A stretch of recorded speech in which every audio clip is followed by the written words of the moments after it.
سلامونه او نیکې هیلې د هیله اکاډمي درنو څارونکو یو ځل بیا ښه راغلاست. خوشحاله یم چې د یو نوي کورس په وړاندې کولو سره ستاسې په درانه چوپړ کې یم. څرنګه چې په تیر کورس کې مو د کمپیوټر بنسټونه تاسو ته وړاندې کړل او په مختصره توګه ځینې اړین معلومات چې اړتیا وه د کمپیوټر د پیژندلو لپاره تاسې ورسره اشنا شئ هغه مو وړاندې کړل.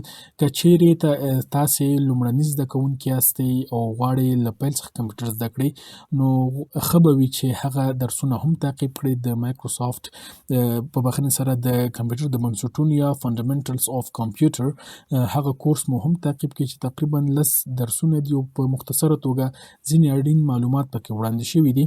په دې کورس کې به موږ هڅه کوو چې په لا معیاري توګه په لا ښه توګه تاسو ته د مایکروسافټ لړۍ پیل کړو چې په دې کورس کې به د مایکروسافټ ورډ درسونه په مکمله توګه تاسو ته وړاندې شي او تر دې وروسته به د مایکروسافټ اکسل کورس هم ولرو، همداراز د مایکروسافټ پاورپوینټ، مایکروسافټ اکسس او په همدې توګه کو هڅه کوو ځینې د ډیزاینینګ پروګرامونه او په راتلونکي کې نور پروګرامونه هم تاسو ته در وړاندې کړو. یو ځل بیا له تاسو څخه غوښتنه کوم که چیرې تاسې زموږ د یوټیوب چینل نه وي سبسکرایب کړی زموږ د یوټیوب چینل سبسکرایب کړئ تر څو زموږ له کورسونو څخه په وړیا توګه په پښتو ژبه برخمن شئ. زموږ هڅه دا ده چې ټول کورسونه په پښتو ژبه وړاندې کړو او که چیرې اړتیا وه په راتلونکي کې زموږ دغه پلان یو به انشاءالله انکشاف کوي او په نورو ژبو هم تاسو ته نشرات ولرو. خو د اوس لپاره موږ دغه دې پلان کې لرو چې بېلابېل کورسونه په پښتو ژبه وړاندې کړو او هیره دې نه وي چې زموږ پلان دا هم دی چې د هر کورس په پای کې زده کوونکو ته وړیا سرټیفیکټونه ورکړو چې دا به هم د زده کوونکو لپاره او د څارونکو لپاره ښه لاسته راوړنه وي. ځکه که چیرې مثلا تاسې د کمپیوټر بنسټونه وایي یا مایکروسافټ ورډ وایي یا په مکمله توګه د مایکروسافټ لړۍ وایي یا وینډوز وایي یا همداسې مثلا د ډیزاینینګ کوم پروګرام وایي ښه به دا وي چې تاسې یو سرټیفیکټ هم ولرئ چې زموږ هڅه هم دا ده چې تاسو ته یو معتبر او معیاري سرټیفیکټ هم درکړو. دغه لړۍ به د څو کورسونو په تکمیلېدو سره موږ پیل کړو ځکه اوس موږ دغه زموږ یوټیوب چینل نوی دی او موږ لا دومره نشرات مو نه دي کړي. هڅه مو دا ده چې دغه خپل نشرات پراخ کړو د پرمختللو او بااستعداده استادانو پر مټ او انشاءالله دغه هڅه مو روانه کړې او پر نږدې راتلونکي کې به موږ د سرټیفیکټونو د ویش او د ازموینو د اخیستلو لړۍ هم پیل کړو چې د هر کورس په پای کې به موږ ازموینه اخلو او که چیرې تاسې مثلا په کورس کې بلد اوسئ او غواړئ سرټیفیکټ ترلاسه کړئ موږ ته به ازموینه راکوئ. که چیرې تاسې بریالي شوئ تاسو ته به سرټیفیکټ درکوو چې هغه ته هم یو منظم پلان لرو چې په حضوري بڼه یا په هارډ بڼه به تاسو کولی شئ هم خپل سرټیفیکټونه ترلاسه کړئ. هغه وروستۍ هڅې دي چې انشاءالله په نږدې راتلونکي کې به پیل کړو. خو اوس راځو خپل نوي کورس ته نوی درس مو پیلوو چې زموږ د درس دغه نوی کورس مو د مایکروسافټ ورډ دی. مایکروسافټ ورډ نښه ټول پوهیږئ چې دغه د مایکروسافټ ورډ نښه ده په دغه توګه د ډیزاین لري دی او همداراز تاسو کولی شئ د بېلابېلو لارو د مایکروسافټ ورډ پرانیزئ. لکه څرنګه چې ما وینډوز چې دا د وینډوز 10 دی نو د کې شاید د وینډوز 7 8 سره او همداراز 11 سره توپیر ولري. تاسو له بېلابېلو لارو کولی شئ چې ورډ ته دننه شئ. مثلا دغه دلته سرچ کې یا دلته مثلا په دې باندې کلیک کوئ سټارټ بټن باندې دلته کولی شئ دا ولیکئ یا مثلا دا په خپله ټسک بار کې دلته ښکاري دلته کولی شئ ورډ ولیکئ. که چیرې ستاسې په کمپیوټر کې د ورډ پروګرام انسټال وي هغه به تاسو ته څه شي دلته به راشي. وبخښئ زما د کمپیوټر ژبه پښتو وه دلته به ورډ ولیکئ. دا وګورئ د ورډ برنامه تاسو ته راغله خو په یاد مو وي چې تر هر څه لومړی تاسو باید د مایکروسافټ افیس پیکیج په خپل کمپیوټر کې انسټال ولرئ. ما په کمپیوټر کې افیس انسټال کړی دی نو ورډ هم لرم. په د باندې کلیک کوم دلته ماته څه کېږي د مایکروسافټ ورډ صفحه پرانیستل کېږي. دلته وګورئ دغه فایلونه دي چې زه یې لرم په خپل کمپیوټر کې په ورډ کې سیف شوي دي. که غواړم چې یو نوی ډاکومنټ پرانیزم په د باندې کلیک کوم دا راته پرانیستل کېږي او له صفر څخه خپل کار شروع کولی شم. دا باندې هم راځم بله طریقه یې دا ده چې وین کی جمع آر کله چې موږ دا پریس کړو دلته وین ورډ ولیکو موږ ته چې کېږي اوکې ورته وایم په مستقیمه توګه ورډ خلاصیږي. او که چې په اکثرا کمپیوټرونو کې کله چې موږ ورډ انسټالوو دلته شارټکټ هم راغلي وي له هغه لارې هم پرانیستلی شو. نو دا سخت کار نه دی له بېلابېلو طریقو یې کولی شئ چې پرانیزئ د ورډ پروګرام ځان ته پرانیزئ. کله چې ورډ مو خلاص کړ دلته وګورئ ډاکومنټ بلانک ډاکومنټ لیکل شوی. بلانک یعنی خالی او ډاکومنټ د ورډ هر سیف شوی فایل ته موږ څه وایو ډاکومنټ وایو. یعنی هر څه چې په ورډ کې موږ سیف کوو هغه څه ده ډاکومنټ ده. نو موږ اوس د ورډ یو نوی ډاکومنټ پرانیسته. دلته وګورئ په دغه سر کې چې تاسو څه د ښکاري دا سرچ باکس دی دته ټایټل بار ویل کیږي او همداراز دا چې د کیپشن بټنز دي چې له دې څخه کولی شو برنامه کلوز یا بند کو، له دې څخه ریسټور ډاون او ریسټور اپ کو، یعنی د سکرین د ورډ دغه ډاکومنټ ځان ته غټ کو یا کوچنی وګورو او همداراز وګورئ په دې توګه کولی شو بیرته غټ کو له دې څخه او دې باندې مینیمایز او میکسیمایز کیږي. یعنی کولی شو چې دغه د ورډ دغه ډاکومنټ څوک مینیمایز بیرته تاسبار ته راښکته کوم سمبل کار لرو هغه ته ورسیږو.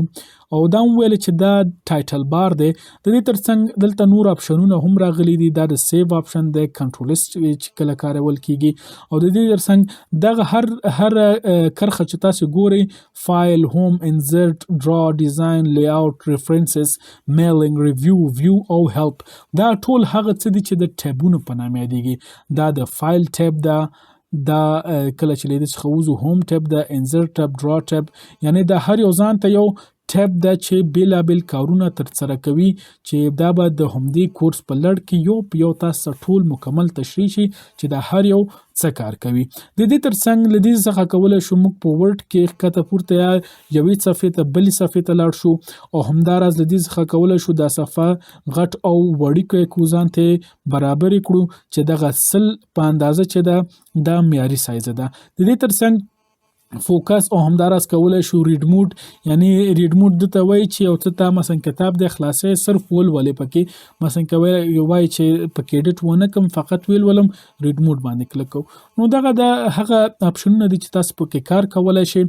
نو تر هر څه وړاندې ماته دا ښه ښکاري چې تاسې کله د ورډ پروګرام پرانیزئ تر هر څه وړاندې هغه سیف کړئ.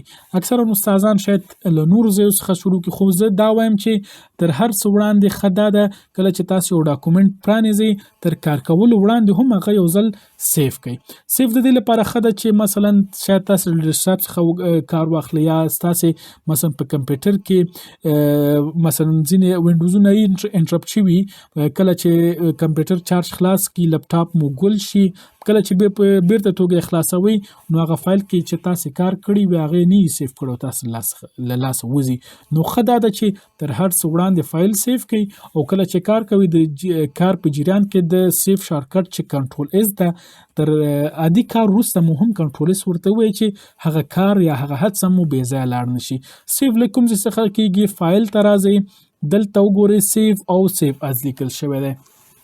سیف او سیف از دواړه سیفول یا ثبتول کوي. دغه فایل چې موږ پکې کار کوو دا موږ ته ثبتوي، خو توپیر یې څه ده؟ سیف دا هغه وخت کاروو چې مثلا موږ یو فایل سیف کړی چیرته، مثلا زه دې ته وایم چې دا دې راشي سیف شي مثلا چیرته د ډیسکټاپ په مخ براوز ورته وایم، زه ورته ټاکم کوم ځای کې ډیسکټاپ کې د څه شي په نامه مثلا بوک 1 د بوک 1 په نامه دا سیف که نو دلته دا زما لپاره سیف شو. کله چې دا بندوم دا ډاکومنټ ماته تیار دلته وګورئ ډیسکټاپ مخ مې سیف کړی او کولی شي په ډرایوونو کې سیف کړي. نو دلته زه دا بیرته پرانیزم، دا ماته تیار چی شوی دلته ثبت شوی ده، کولی شم په ادامه ورکم په خپل کار پکې. مثلا زه دلته راځم په ده کې کار کوم، مثلا دغه معلومات ما په دې کې درج کړل، زه که چیرې دته سیف بیا ووایم همدغه معلومات په همدغه ډاکومنټ چې ما په ډیسکټاپ کې سیف کړی په دې کې ثبتېږي. دغه معلومات چې ما اوس پکې اضافه کړل دا به په همدې کې ثبت شوي وي. زه ورته سیف وایم، وګورئ هلته راغی دلته نښه ورکړه چې یعنې دا سیف شو. او د دې شارټکټ کنټرول جمع اس ده چې کولی شي هغه هم پریس کړئ او په هغه باندې هم سیف کړئ. خو د سیف از کار څه ده؟ سیف از په دې معنی چې دغه فایل چې تاسو دلته سیف کړی غواړئ یو بل ځای کې هم ثبت کړئ. نو کله چې ته ورته سیف از وایې ستا دغه کار په یو بل ځای کې هم ثبتېږي. مثلا ته وګورئ دا بیرته بل له سره راته راغی. براوز ورته وایي کوم ځای کې ثبت دی، په کوم ډرایو کې ثبت دی، کولی شي هلته یې ثبت کړي. نو د سیف او سیف از کار دا ده چې سیف په یو ځای کې ثبتېږي، سیف از په څو ځایونو کې کولی شي دا سیف کړي. او د دې تر څنګ نیو څه کار کوي، نیو باندې چې کله کلیک وکړئ تاسې مثلا غواړئ یو نوی ډاکومنټ پرانیزئ. دلته وګورئ په د مایکروسافټ ورډ کې بېلابېل برخې دلته شته. مثلا وګورئ که تاسې کولی شئ ریزومي او سی وي ځان ته جوړ کړئ، ریپورټونه، نیوز لیټر، بېلابېل برخې پکې اضافه کړئ. د دې څخه نیو څخه خلاصولی شئ.